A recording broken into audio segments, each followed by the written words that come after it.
Le vrai faux de l'info avec vous Géraldine Vosner et avec le chevalier blanc des classes moyennes, Vincent Payon. Le candidat à la primaire de la gauche défend une idée choc, un bouclier fiscal pour protéger les plus modestes étranglés par les impôts locaux.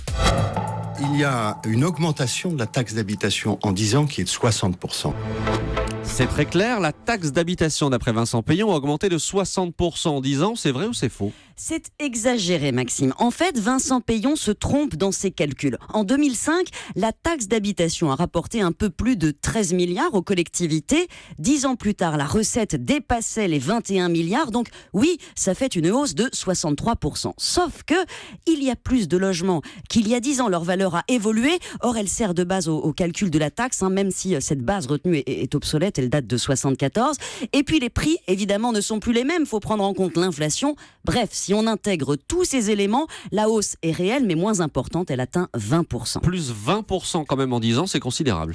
Évidemment, d'autant plus que cette flambée, elle s'inscrit dans un mouvement global d'explosion des impôts locaux. La taxe foncière a encore plus augmenté et ceux qui cumulent les deux taxes, qui sont propriétaires, ont vu leur facture flamber de 45% depuis 2004. Et il faut noter, Maxime, d'énormes disparités.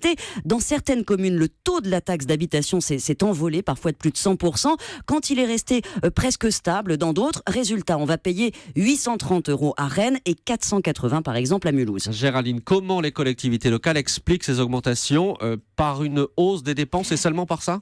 C'est vrai que oui, c'est ce qu'elles disent et c'est vrai qu'elles ont dû absorber les transferts de compétences de l'État, l'explosion des dépenses sociales, le RSA leur coûte chaque année de plus en plus cher, mais le désengagement de l'État qui est récent, n'explique pas tout. En 2013, la Cour des comptes s'en alarmait déjà, la moitié de la dérive des dépenses est due à la flambée des frais de fonctionnement, recrutement massif et dans les communes notamment. Et voilà, le vrai faux. Merci Géraldine Vosner, merci également à Sophie Larmoyer et Axel de Tarlet.